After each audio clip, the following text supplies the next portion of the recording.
Where'd he even go? Oh. All right.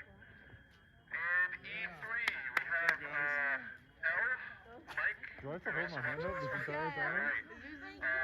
No. She's flying a rock called Hellraiser. It's got a Aerotech H100 in it. Why is it taking so long? Guys, you're supposed to record the entire flight. I know, I'm still recording. Traveling to the road. Setting the Las Vegas. Guys, you're supposed to record the entire flight, man. Take a while to get.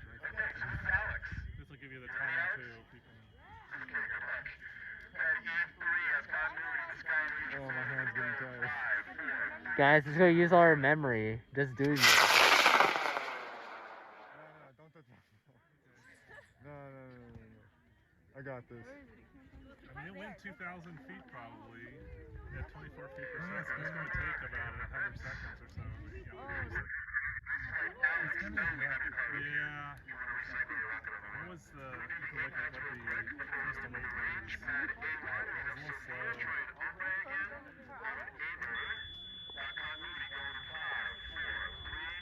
We could just mute the video, right?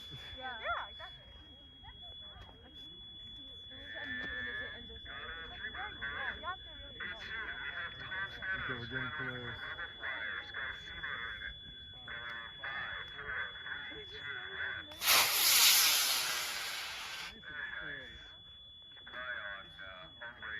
Okay, there it lands. Got a G80 in it.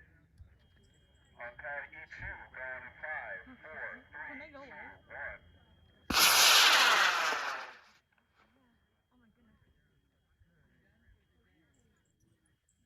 Wag his tail a little bit. Arcing over towards 247. Where'd he even go? Oh. All right. And E3, we have L, Mike. Do I have to hold my hand up this entire time? No. She's flying a rock called Hellraiser. It's got a Aerotech H100 in it. Why is it taking so long? Guys, you're supposed to record the entire flight. I know, I'm still recording. Traveling to the road. Setting the Las Vegas. Guys, you're supposed to record the entire flight, man. Take a while to get. This will give you the time to people. Okay, good luck. E3 has continuity in the sky region. Oh, my hand's getting tired. Guys, it's gonna use all our memory. Just doing this. No, don't touch my phone. No. I got this. I mean, it went 2,000 feet probably at 24 feet per second. It's going to take about 100 seconds. All right, and that was a bit of footage. I'm going to stop screen sharing at the moment.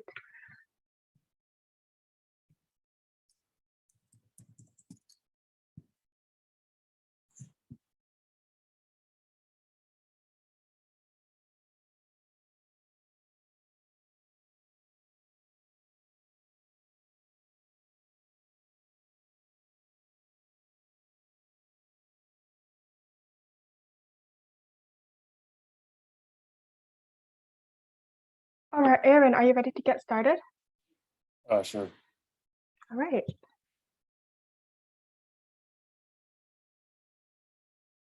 All right. So today, this is an interview held by Cheer, a community organization for high school students and younger children as well, based in the San Fernando Valley. And we also have a branch in Santa Clarita. We do a lot of community service programs.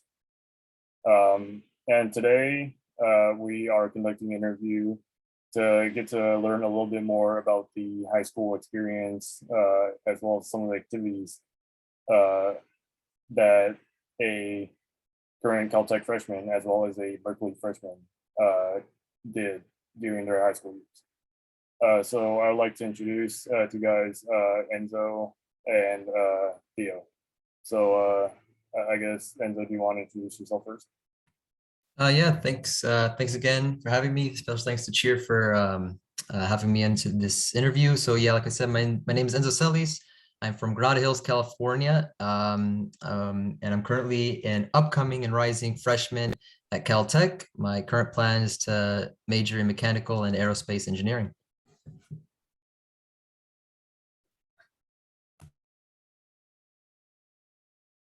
Well, that's great to know about you. Thank you so much for coming here and joining us.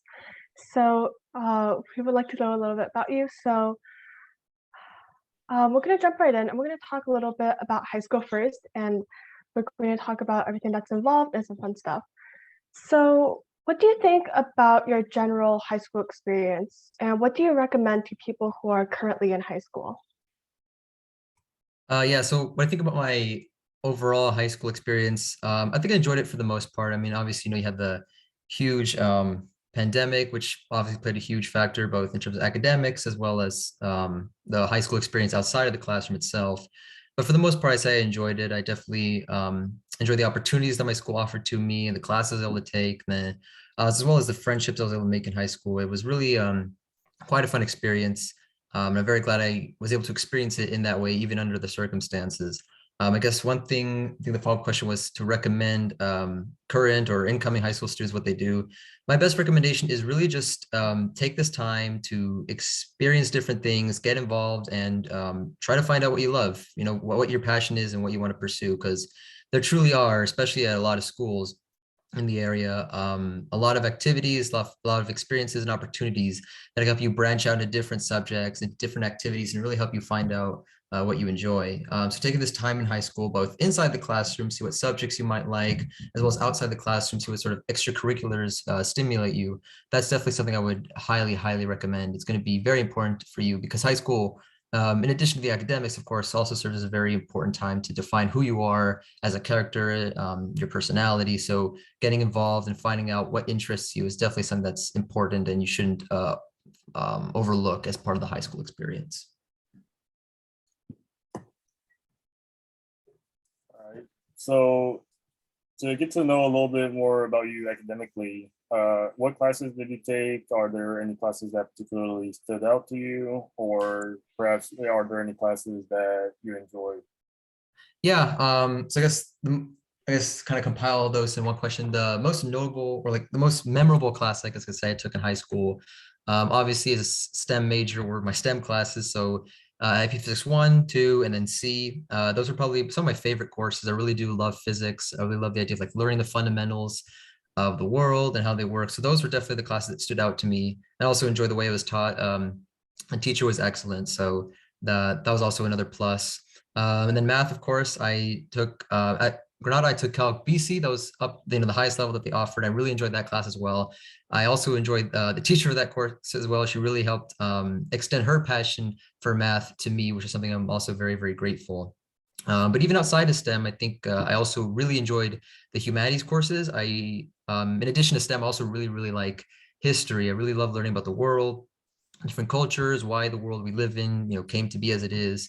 So I did take AP World and APUSH and Gov and Micro Econ, which even though they weren't STEM courses, I really did like, because even though they might not be, based on science, or they may not be, explained by mathematics, they do, at the end of the day, fundamentally help us understand, why things are the way they are.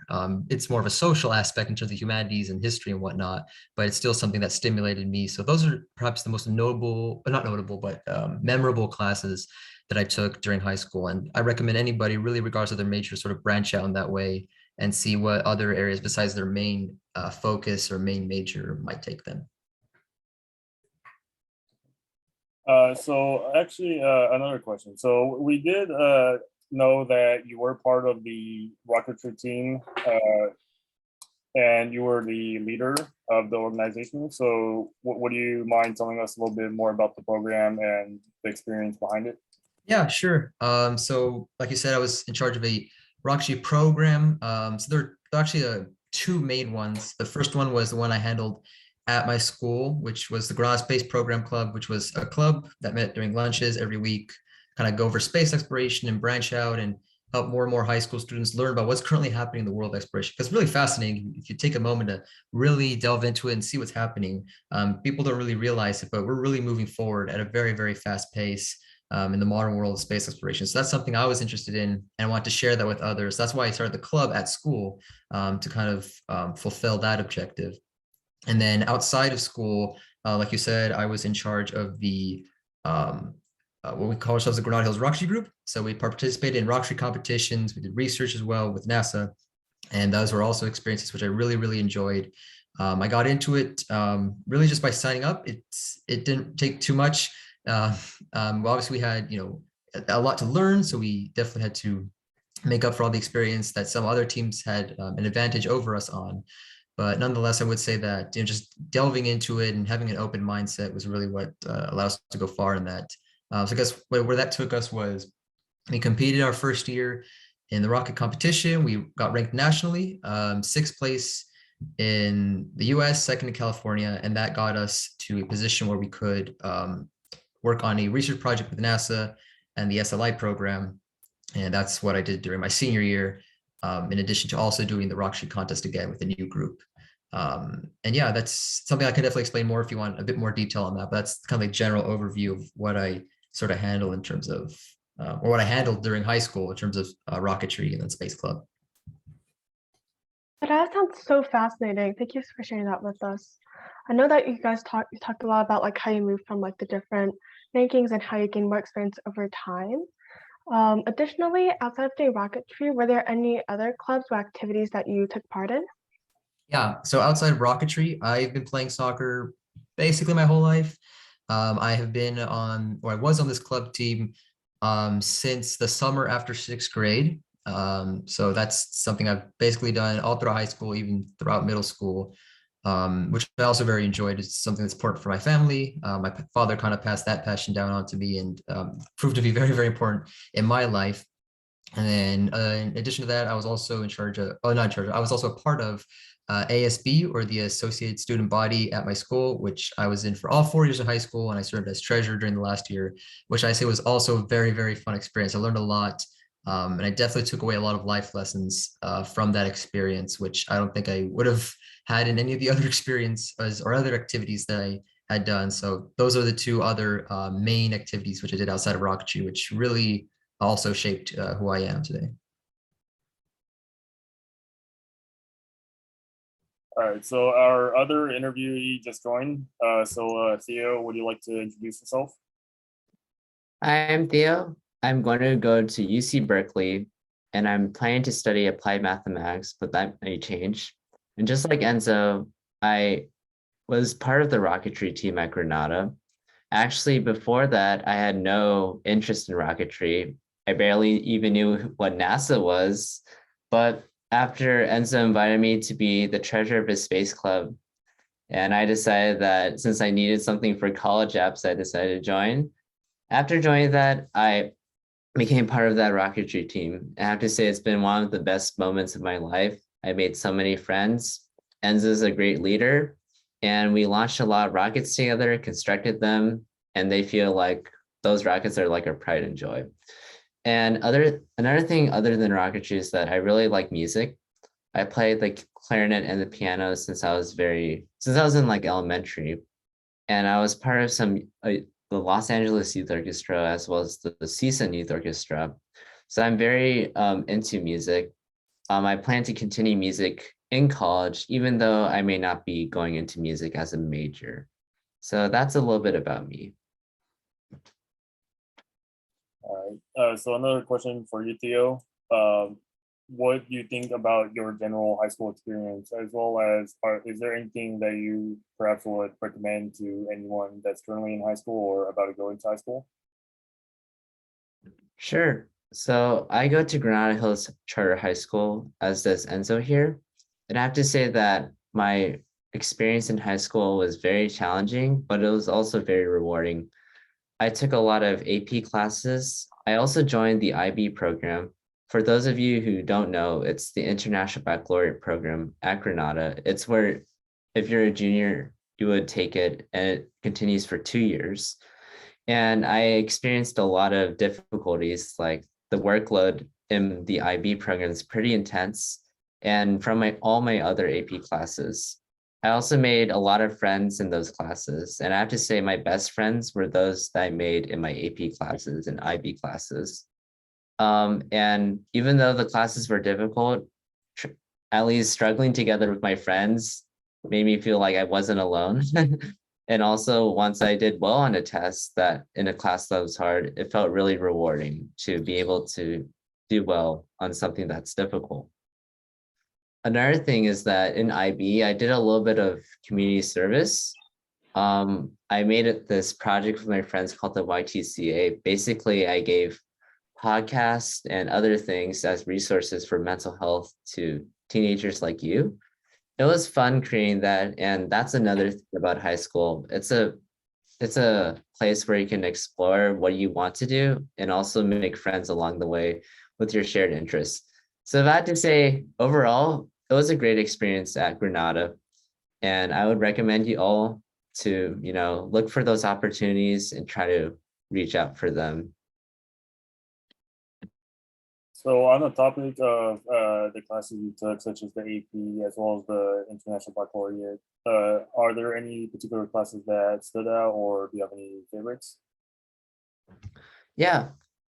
So one of my favorite classes was actually the one I took freshman year. It was AP Physics 1 with our teacher, Mr. Cook. It was actually the first class I got a D on my first test. It was like a big shocker. But his class was, even though it was very challenging, it was probably the first class that got me really interested in physics. And that was kind of what led me to Enzo's rocketry team, because rockets are kind of similar to physics. I mean, in a way. But yeah, so that class was really fun because we had labs, and our teacher, he's pretty hilarious. He would throw your notebooks across the room if you got like something wrong in your notebook. And he would tell you never to use deceleration and like other certain words, or he'll get mad at you. And he would, I don't know, he had a great personality. He would play Magic during lunch, Magic the card game. And he would play on the Switch, even though it's kind of not allowed at Granada when other people were there. So he was a cool teacher, and he's really smart. So that was one of them. Another class is actually one of my IB classes. I had Mr. Anchetta, Chris Anchetta, as a math teacher. He teaches Calculus BC and HL Math 2. HL is like higher level, which is like AP, equivalent to IB. So one reason I liked that class was because he was a really nice teacher. He was patient with the students. And most importantly, he actually challenges those who excel at math to do better. Sometimes, teachers are like, they let the good students like, take it easy and just do one of the tests because they want to, help those who are struggling. But Mr. Anchetta, he will like challenge everyone, even if you're gifted at math, to go beyond your limits. So that's some of the classes I like.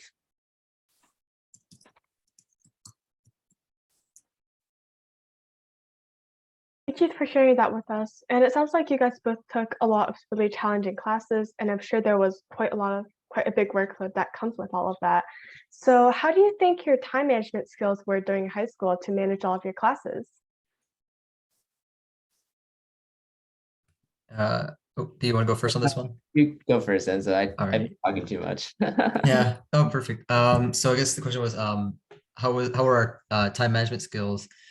So I guess, yeah, that's, I guess, another important topic I should bring up about overall high school life is basic living skills such as time management are going to become very important to learn during this time. And like you said, taking a lot of challenging courses, in addition to that, doing some extracurriculars and other activities outside of school really pushes you to develop that. It almost becomes not an option at that point, it becomes a necessity to learn how to manage your time and really what that means. Because anybody can say, I'm good at time managing, I can organize things, but what does that exactly entail? And I think truly it is different for everyone because everybody has different schedules.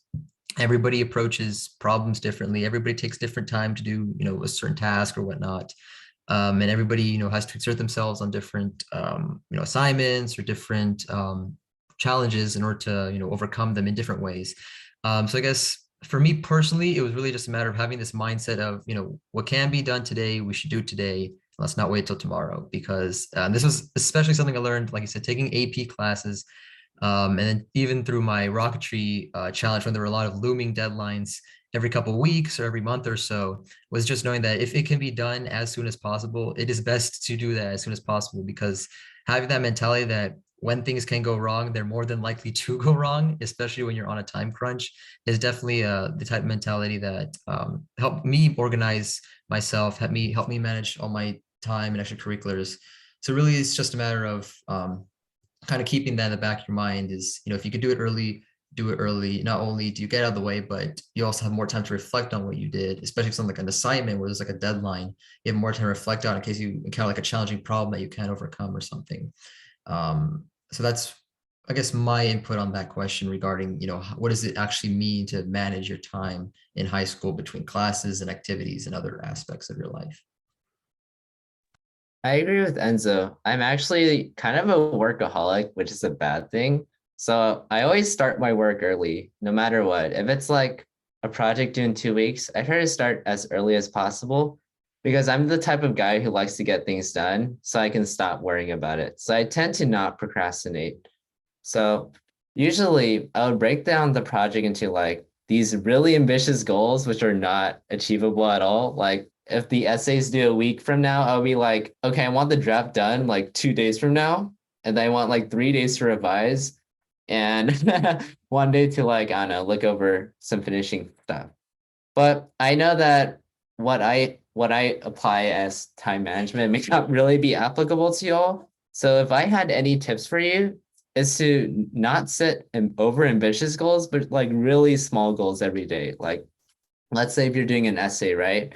Maybe you just want to do the outline the first day and set that goal. Just make really small steps and try to start your work as early as you can.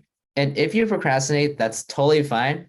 It's like totally natural to procrastinate. And it's not a bad thing either. There's like these TED Talks that say how procrastination is good.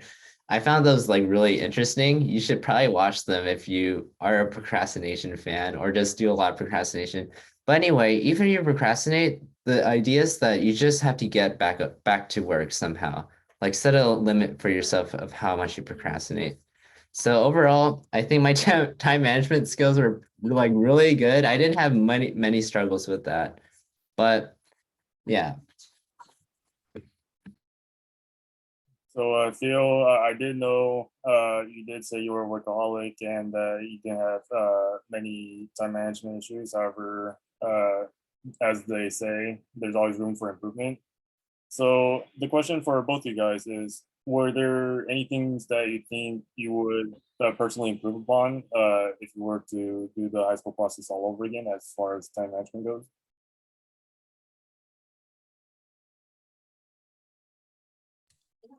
Go ahead, Theo. Yeah. Oh, you want to go first, Enzo? No, I'll think about my responses for a second. All right. Okay. So even though I may think my time management skills were good, I think one thing I really struggle with is that I'm like a perfectionist. I'm both like a workaholic and perfectionist, which doesn't go together because that means you like work on something until you think it's perfect. Like if it's an essay, if I want the A, I just like revise and revise it countless hours, and then I try to make sure that it's like top notch. And at the same time, perfection is not a bad thing, but like emphasizing perfection to that extent every time, it just drains you out. I learned that in IB especially because in IB, you're given like all these projects you have to do. They're assigned like the same day, do a month later, and you have all these assignments that you have to do. And then you just realize like, it's just a grade, right?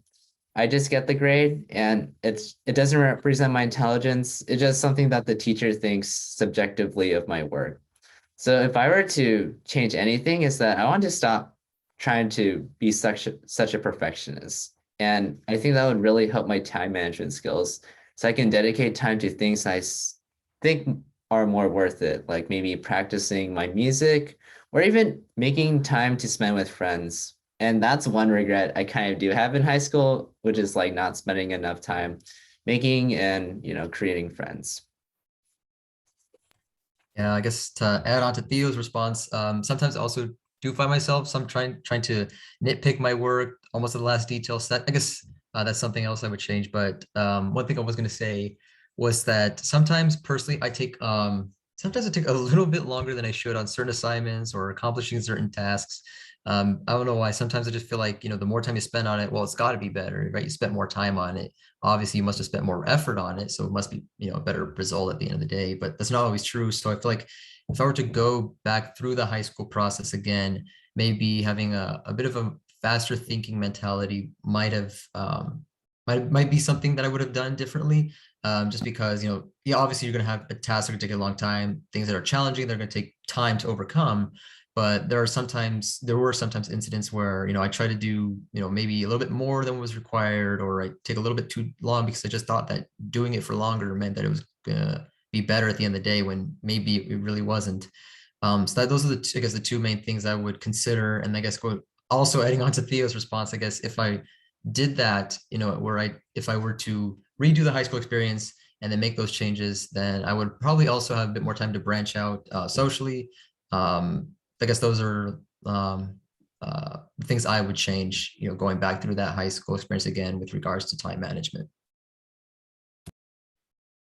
You both have great perspectives on this. So I'd like to hear a little bit from you guys about what guidance you would give someone who wants to improve their own time management skills. Do you want to go, Enzo? Yeah, sorry, can you just repeat the question? Sorry. So what advice would you give someone who's looking to improve their own time management skills? I see. Okay. Theo, if you want to go first, or I can go first. It's your choice, man. All right, I'll go first then. As someone who perhaps wants to improve their time management skills, okay, so I think time management, like I said earlier, it's a life skill, it's a life necessity. And one of the things that I have really experienced is that learning life skills is best done, they're most effectively learned through engaging in such experiences, right? I guess my advice would be is, try to push yourself and challenge yourself to don't overdo it, of course, but if you can branch out to more activities, branch out, academic river, where you get to a point where now it's no longer an option to manage your time, but now becomes more of a necessity, that sort of mindset of like, learn by doing, unless there's like an incentive or necessity for you to actually manage your time in order to succeed, unless there's an incentive for you to actually manage your time in order to accomplish whatever it is you're going after. It's really hard to do it kind of just naturally or internally, this idea of time management. So if someone's like looking to improve those skills or learn what it actually means to have time management skills, try doing some sort of, even if it's like your self-initiated project, or maybe joining a club or a team where there are more deadlines, or you have more responsibility, or, maybe just taking up tasks at home or something where you have more responsibility, almost pushes you to, you have to develop those skills at that point. That's probably the best advice I could give, is learn by doing. Yeah, I agree with Enzo. I really like his point about joining other clubs. I know it may seem kind of counterintuitive, like making yourself busier would actually help you with time management. But sometimes when you're busier and you have less time, you're like forced to time manage and you can't procrastinate as much. So I recommend to you guys to like do other things, like pick up a hobby, maybe pick up an instrument, or even join other clubs. So that's one piece of advice.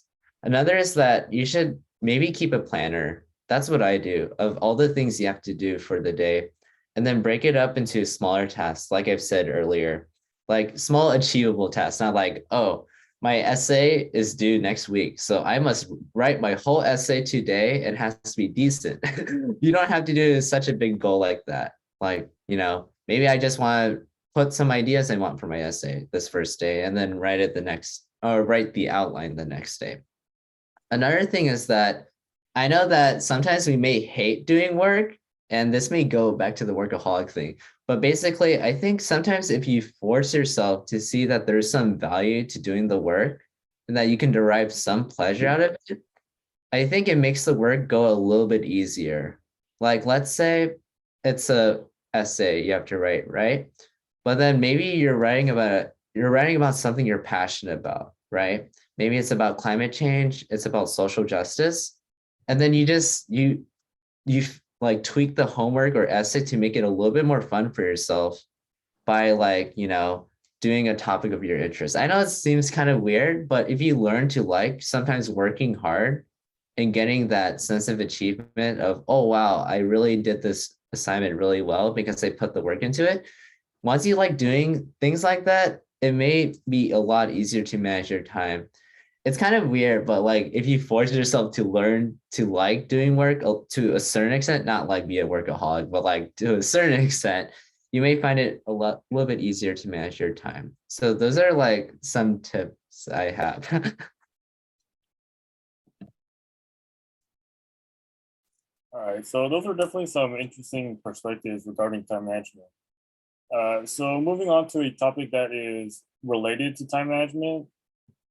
So do you mind describing your study system and how effective do you think your study system was? Were there things that worked really well, or are there any flaws to your study system?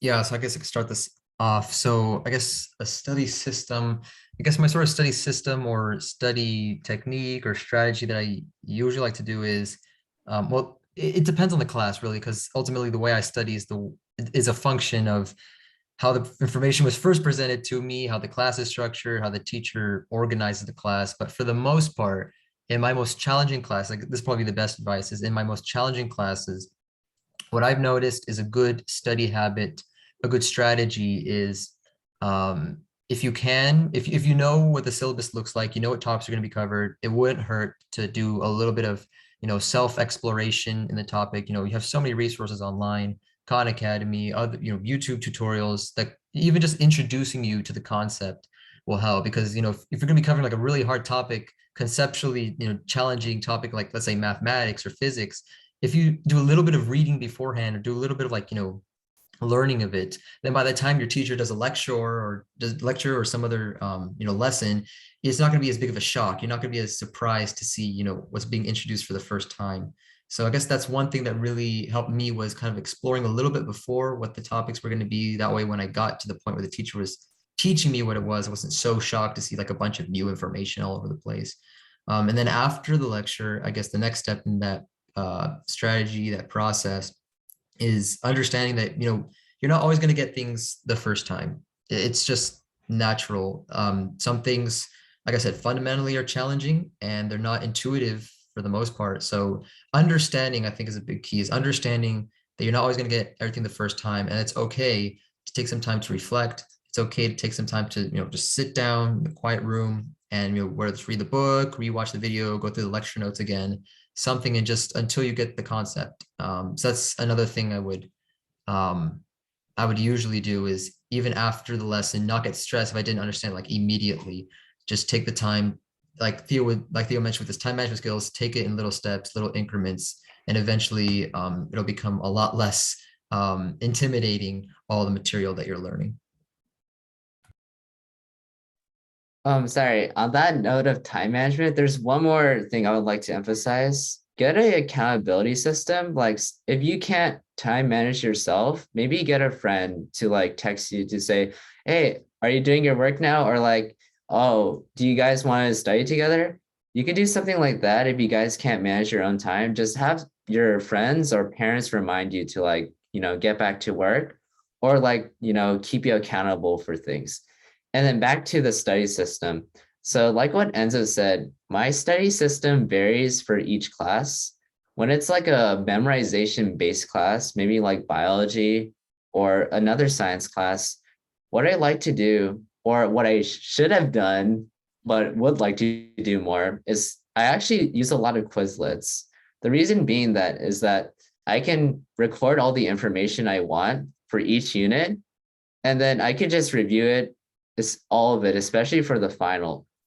Sometimes what I used to do before is that I would like, cram the information each time with all my notes. And sometimes like it's kind of effective, but if you have a Quizlet of like the most important things you have to remember and that you've created for each unit, by the time for the final, you could just like play through your Quizlet, like all 7 units and something. And then you could like, study for your test. Another thing I like to do is spaced out repetition. So I don't just cram for the test. Like I don't study the day before. I usually study like 2 or 3 days before. And every day, I would study a little bit, maybe like 30 minutes a day for the certain subject. And then I would space it out so that I would remember more. Also, make sure to get a good enough sleep. I know that some of you may be like, sleep is for the weak. And like, it's okay if I cram all night, I'll get something in my brain. But there's been studies that show that if you get enough sleep, you'll actually perform better the next day. And in your sleep, you're actually making these like connections in your brain to help you remember. So get a lot of sleep. So don't study too late if you want, like sleep and then get up the next day. But as for humanities classes, I guess for studying is that you need to do a lot of practice. Like for writing, there's really no way you can study for writing. You just have to practice a lot. Also, one recommendation is that you should read a lot of books. Actually, I used to be a really poor writer, and I had an inferiority complex about my writing. But once I started reading more books and actually giving my essays to my parents to revise and my peers, my writing started to gradually increase. And another thing that Enzo says that you should also target your weaknesses. If you did something wrong, you should try to change and adapt. Like, let's say you did bad in physics because I'm not really good at physics problems. Well, do practice problems on Khan Academy and maybe you can do better on that. So those are some, oh, one more study skill is that for memorization, I actually like to form acronyms of things that I really like. I can't seem to remember, but once I form an acronym for the thing I need to remember, it actually clicks pretty well. So I would really recommend acronyms for things you have to like memorize in a list or something. And then of course the normal is like do multiple practice problems and online practice tests if there are any. But yeah, it all varies depending on you. So just try these tips out and see which one works for you. Those are really nice tips, and that was great to hear. So our next question reads, what skills did you develop, such as time management or organization, that you believed helped you the most in implementing your study system? I guess for me, I guess if the question was like what skills I developed that ultimately helped me develop my study system, I definitely say that having a resilient mindset and not necessarily optimistic, that might not be the right word, but definitely resilient mindset, one that's willing to come back from overcoming struggles or challenges and setbacks is definitely important. Because I know for myself personally, for some classes, I wouldn't, maybe it was like the first test, right? Early in the semester, early in the year, first test, and I might not take it as seriously as I should have. And then, get a low grade on the test, and now, now your grade in the whole class is affected. And that really kind of, for me, in those instances during high school, really proved to be like a true pivoting moment. Are you going to be resilient and come back or not? And I think that having the resilient mindset and having, a belief in me that there's always a way to make things better, no matter how bad the situation is. If you work hard enough, you're going to find a way and you're going to succeed. Having that resilient mindset really helped me develop my studying strategy, my studying skills. Because like I said, it's different for everybody and it differs by class. So, I guess resilience. And then also I think Theo might have mentioned this as well, having an adaptive mindset is also very, very important in that process. Those are the two, I guess, main skills that help me facilitate or develop my own study habits. I agree with Enzo on the note of resilient mindset. There are times when I thought I failed really utterly, such as that D on my first physics test in AP Physics 1. But because I had a resilient mindset and didn't fear, I still do fear failure, but I don't like failure. But I picked myself up from it and decided, what are my weaknesses? What did I do wrong?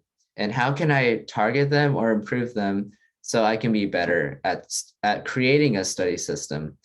And actually, it was really hard for me to do this by myself. I actually had to help my parents for help. So another skill I guess you can develop is not being afraid to ask for help. Sometimes I know it's hard to ask for help because it may imply that you don't know it. And sometimes that doesn't feel good to like show to other people like, oh, I don't know what's going on. And that may feel pretty bad. But actually, I learned the hard way. Like sometimes if you need help, you should ask for help, whether it's from your parents, your teachers, or your other fellow students. Like there's no shame in asking for help. Like if you did something wrong because you didn't ask for help, and if you did something right because you asked for help, it feels a lot better. So we're all learning, right? That's why we're all in school. Another skill, I guess, that I developed is that you should also another thing to do is that you should be efficient about your studying. Like, don't study every single thing. Like, take efficient notes, take the notes of what's most important on your videos, lectures, and etc. And I know this is kind of repetitive, but target your weaknesses. Do things that where you're most weak at. Let's say you're weak at maybe these types of problems. So target that. And then you just do lots of those problems and you'll be able to get better. All right, so moving on to the next question. What would you recommend to someone who might want to improve their study system?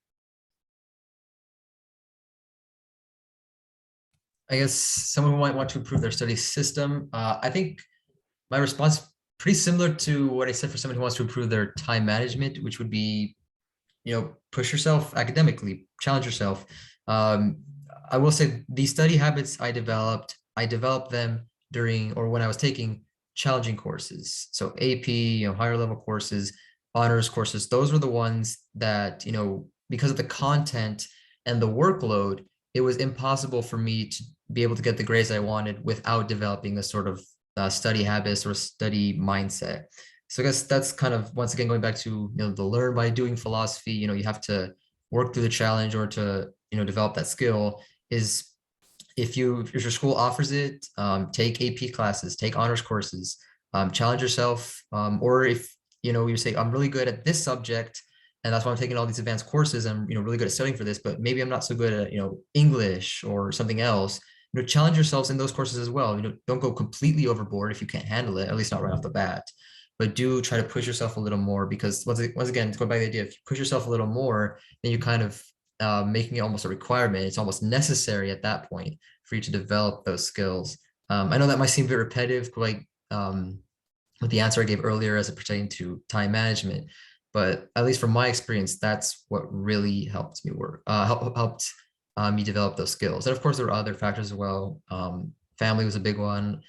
They helped me develop my study skills. Always, like Theo said, don't be afraid to reach out to others, because at the end of the day, there is no such thing as a human being who knows everything or a human being who knows how to do everything. So asking your parents, siblings, friends, teachers, anybody for help is really, really important. And that still holds true for developing study habits or developing other life skills. So take advantage of the resources that are available to you, and don't be afraid to reach out for help. And I guess in the first place, don't be afraid to understand that you need help, because there is no shame in not knowing everything or knowing how to do everything. Some other things I would recommend is that maybe look at some study techniques online. Like, there's some interesting things like, I believe there's a technique where if you're trying to learn something, try to teach it to an imaginary person or someone else. And there's things like memory palace, which I still don't know how to do, but there's some really interesting techniques online. And maybe if you look them up and try to implement them, they could really help you with your studying. Another thing is that one other tip that I would recommend to myself especially is that after your teacher gives you the material, I know it's sometimes tempting to like only review material when there's a test coming, but sometimes the best thing to do is that once the material comes out, spend some time the day of the material just reviewing a little bit of it, so that when the test comes, you don't have to cram every single thing you've learned over the past, 7 weeks to prepare for the test. Another thing I would recommend is that learn to get rid of distractions or recover after getting distracted.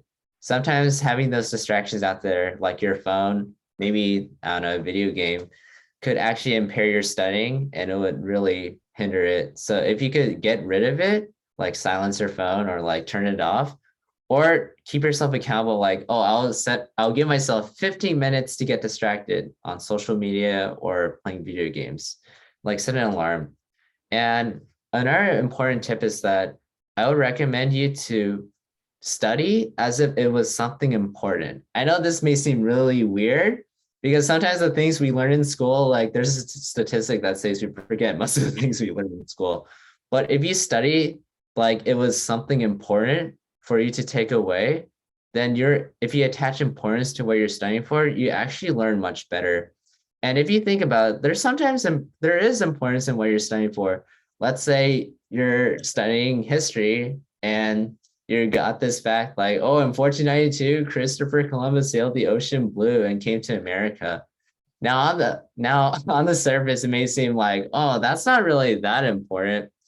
But I mean, if you attach importance to it, you could be like, but if someone asks me about it and I give the wrong answer, and I may offend other people. Like I don't know, there's this idea that he gave the name Indians to the people there. So there's like some, I guess it's an ethnically charged issue. So if you could like, I don't know, use your imagination and make it something important, you can make the knowledge what you take away, you can make your studying much better. All right, that was a lot of good information, and now we're going to take a while to wrap up. So is there anything else that you would like to mention regarding your high school experience, your studying skills, or just time management?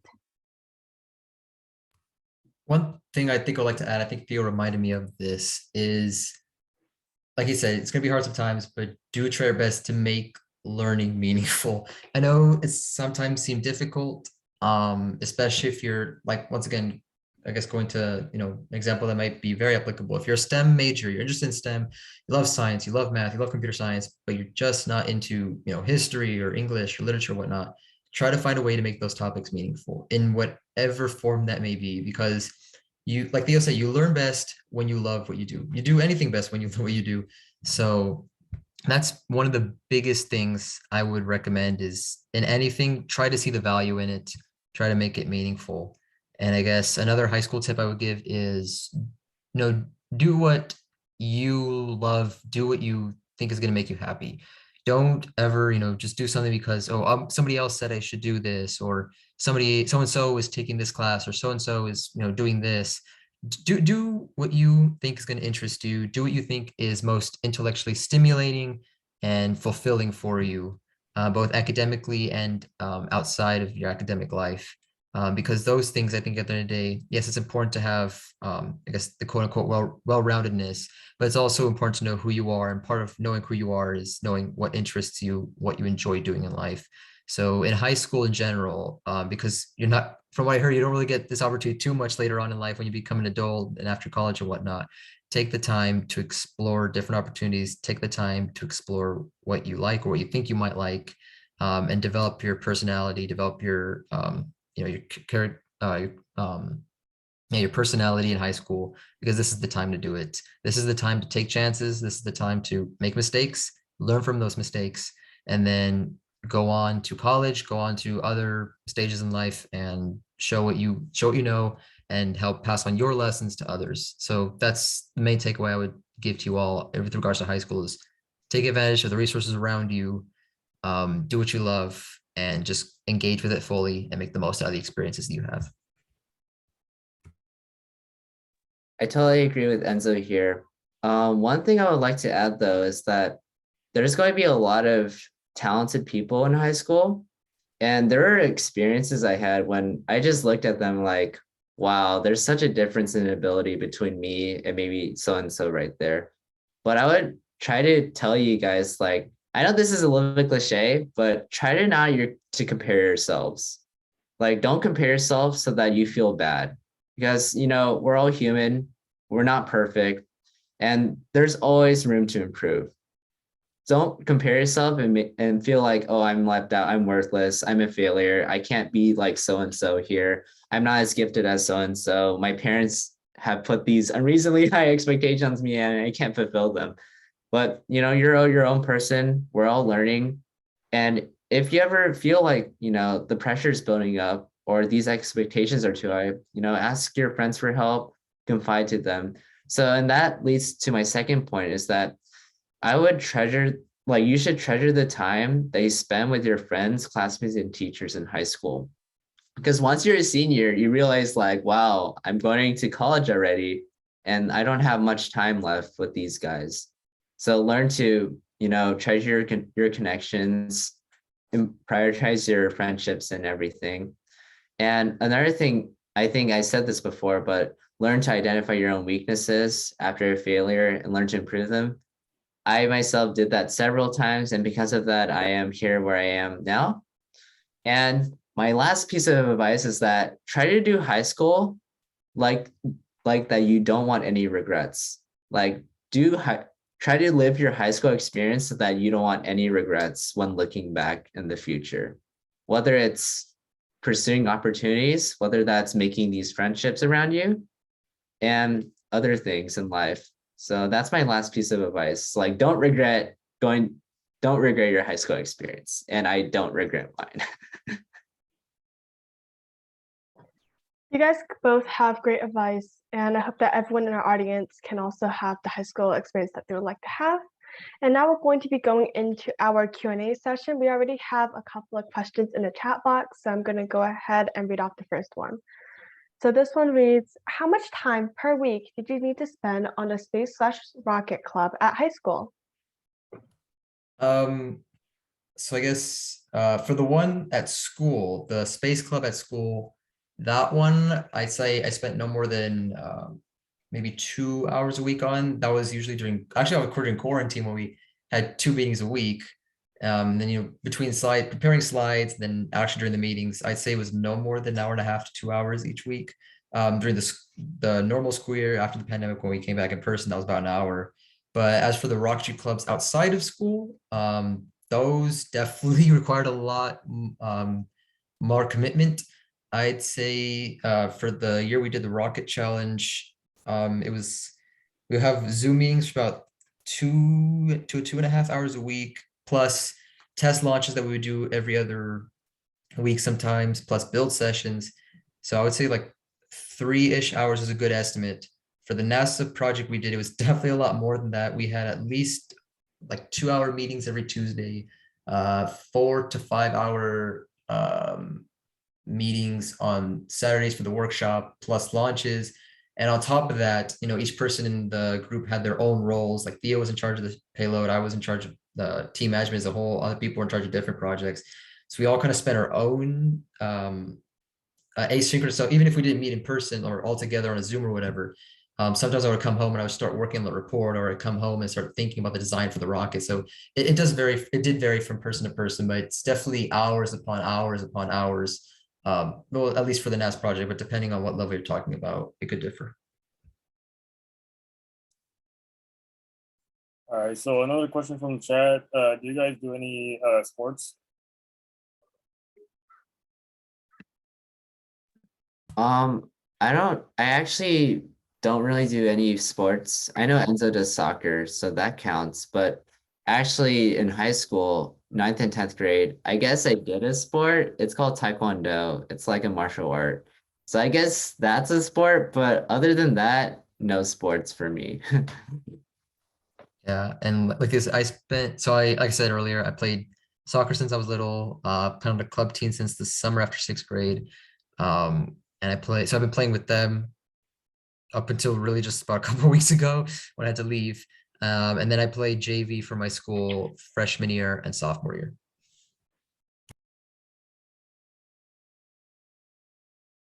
All right, we have another question in the chat box. So this person is asking for you guys to tell them something about your family and if you have any advice for Asian parents. So I come from an Asian family with pretty high expectations. One thing is that I think there's a common saying like Asian parents only want you to get the A plus. And if you get a B, that's like an F. I mean, it's kind of true. My parents are a little bit more slack about that. I guess one piece of advice is that, try talking to them, like have them try to understand your perspective of like how hard it is. I know that they may think that that you have to be perfect, you have to get A plus and everything, have to do a sport, have to play a musical instrument, have to do so many other things. But if you just tell them about your struggles, and hopefully they try to understand, but if they don't, I guess try to talk to your friends and try to confide to them about it. Another piece of advice is that it's pretty I guess another piece. Ask for help from your friends. from your parents, if you have a good relationship with them, from your teachers about, and if you have any struggles, like mental health struggles, you maybe go to a counselor or someone to try to help you with that. And I really don't have much advice because I know that's really difficult to have Asian parents who may have high expectations for you and that you may not fulfill them. But just try reaching out for help. That's like the only advice I can give. And try your best. And if your best doesn't, please them, like try to talk about it with other people. Yeah, sorry. Sorry.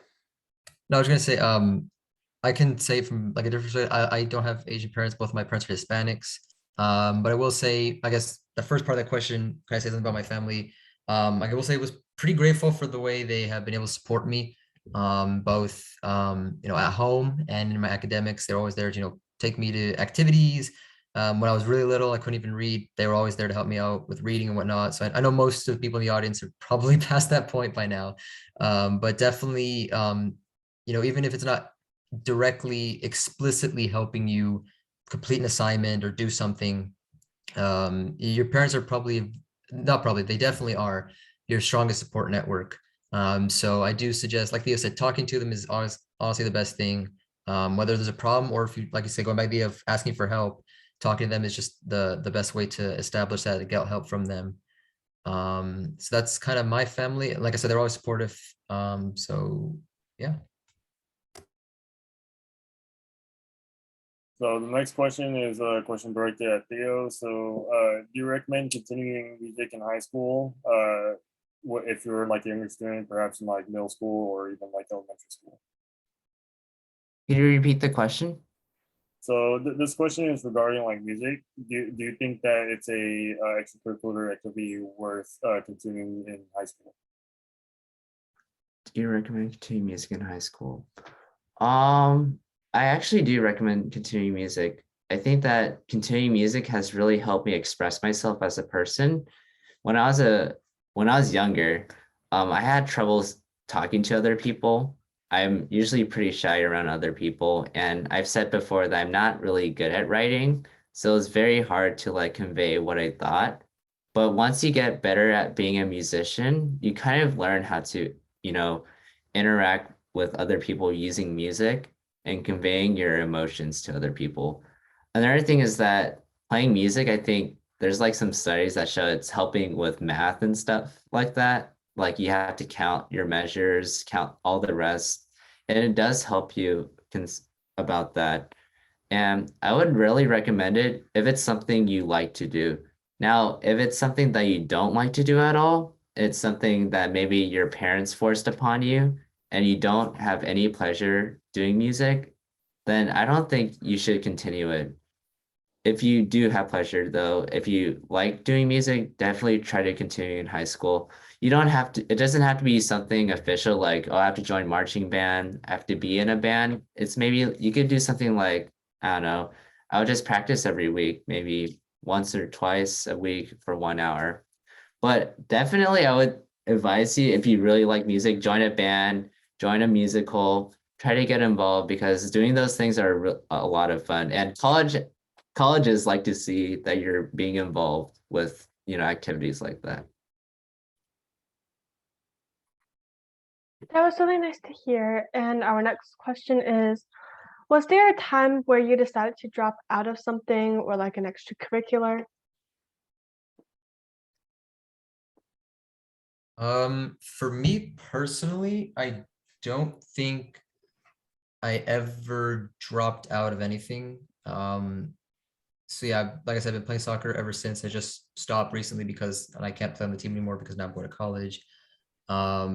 Rocket team, I never stopped that. ASB, Associate Student Body, I started freshman year, never let it go.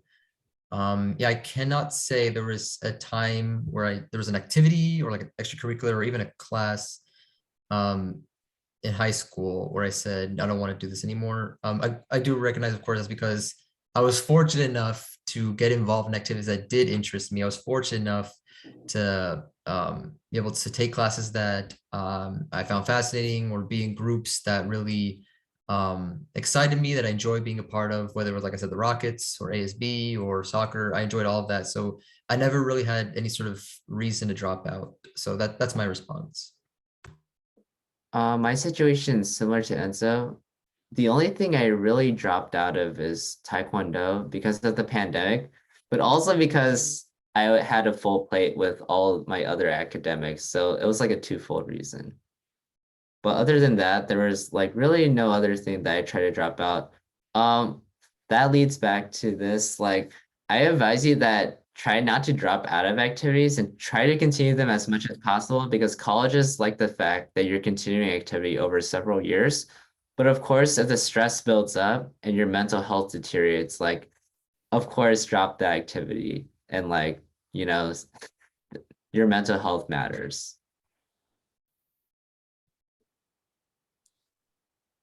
So the next question is directed at Enzo. Any advice on how to build up stronger leadership like you displayed, or is that a natural gift? So for me, I'm flattered that I'm being called, I'm being described by natural leadership, but for me, I guess being a leader was something I had to develop. I don't think it was like a natural gift. I mean, some people definitely are naturally gifted in things such as leadership at all levels. I think that's definitely something I had to develop over time. And once again, it goes back to the idea of leading others and learning what that actually entails. Advice on how to build strong leadership. I mean, the best way to develop strong leadership is to lead a group in something that you're interested in, something that you're knowledgeable in, because you have to understand, like, I'll take an example of me and my rocketry group. I was the leader, so I had to like manage I had to manage the project as a whole and manage all the subsystems, how to see how each of the team members were doing, check in with them. And you had to send, my job had two parts to it as the leader, not just, work on the design or, help the design or work on the reports or whatever, but also interact with people. So the part that people most associate with strong leadership, quote unquote, is the second part, which is interacting with people and that sort of like, organizing, structure, managing aspect of it. So I guess in order to cover the first part, know what you're doing before you go into it. There were times where I kind of decided to like step up as a leader, even though I didn't fully know even what the project was as a whole. And those were definitely times where it's most challenging because I try to lead others and say that we're going to do this, and then the result's going to be, great. The result's going to be this, and then I don't know how to do it, so we don't end up achieving that. And then I guess you don't display strong leadership. So definitely knowing what you're going to get into before you do that, if you are going to choose to step up as a leader, is definitely a piece of advice I would give.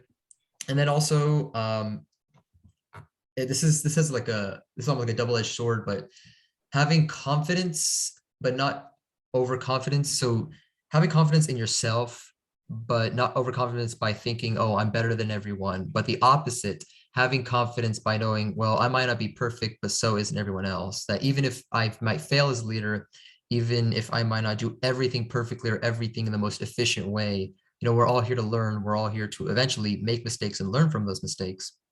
So that is definitely something I would say for someone who's aspiring to be a leader is go out and get involved. Like if you have a leadership at your school and you like helping other people, that's definitely something. Or if you're like me and you have like a passion in something else and you want to lead that and you're knowledgeable in it, that's a good way to develop your leadership skills, is to do it in something that you're already familiar with and something that you're already comfortable with, and go into it with the mindset that I'm not going to be perfect, but that's okay. I'm going to develop as time goes on. That was a great take. Our next question is for Theo. So this person is asking, we heard so much about IB in Granada Hills. What do you think about it? What are some of the pros and cons, and would you recommend it? So I would say the pros and cons are like pretty even. And I'm going to try to be as neutral as possible because I generally enjoy doing IB. So one pro is that it looks good for colleges. In fact, I know that so many of the students in IB have gone to Berkeley, including myself, and that statistically, more students from IB gone to UCLA than the entire Granada. So statistically, it does improve your college chances, but keep in mind, it's not guaranteed. Just because I did IB doesn't mean I get to go to MIT. In fact, I got rejected from that school. But anyway, another pro is that you develop your reading and writing skills because you're forced to read and write a lot in IB. You have to critically think about many things, and they give you like these philosophy questions and something called a theory of knowledge class, which is something you don't normally see in high school. And it's like really interesting. So you definitely develop those thinking skills. Third, you're forced to do community service, and that is good for college apps, but it also could help you with your leadership skills, like what Enzo said. Sometimes you have to put yourself out there and try it in order to be a good leader. Number 4, the community in IB is pretty awesome. Like it's a pretty close-knit group. You feel like you're part of something larger, and pretty much almost everyone in IB is friends with each other. You meet the same people in class almost every other class, so you don't see new faces each time. And I guess here's the cons. 1, it's like a lot of work. It's like an insane amount of work you have to do. So if you do IB, don't do IB thinking that it's something that you can do it easily, or something that, I don't know, requires a minimal amount of work, because it is a lot of work. In fact, there's lots of people in IB who regret joining IB, but I would add a addendum here. It's because of their time management skills.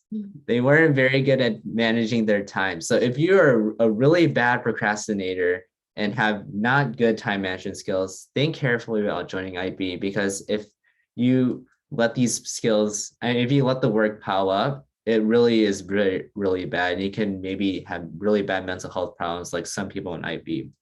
But on the other hand, if you have bad, time management skills and you're seeking to improve, and you hope that by joining IB, you can improve those skills, I would recommend it. But if it gets too hard, you can always drop out of IB. And I guess a third con is that it's mostly just the work. I guess another pro is that all the teachers are really nice. And a con that goes with this is that some of the teachers are not as good as the others, and they may not be so flexible. But overall, most of the teachers in IB are really nice. Number 4 for con. I shouldn't be saying this, but the actual diploma for IB is essentially worthless. Basically, you can't do anything. It's just a sheet of paper that you can say, wow, I did IB. And you can show to your kids someday. But the actual diploma is like worthless. It was a big shocker for me. I was like, why did I join IB? But okay, so the actual diploma is worthless, but the fact that you did IB is what helps you get into colleges. So that balances out what the pro is, that the experiences you gain and the skills you learn in IB are valuable, and that they'll carry with you for the rest of your life. So if I recommend it, I would recommend it to those who are willing to challenge themselves. If you're not willing to put in the extra work or go the extra mile, and if you don't want to challenge yourselves, then don't join IB, because it literally is not. There's so many students who join IB who thought it would be like a piece of cake where they could, socialize and do whatever they want, and they suffered a lot. So don't join IB with that mindset. That's my advice for those of you who want to join IB. So do we have any more questions from the audience?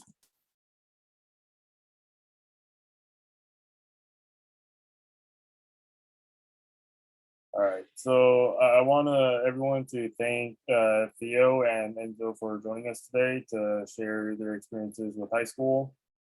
I wish you both good luck at your respective colleges. I'm sure you guys will do great.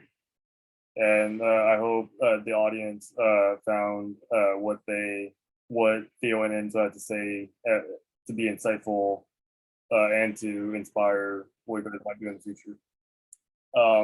So once again, this interview is held by Cheer, a community organization based in the San Fernando Valley.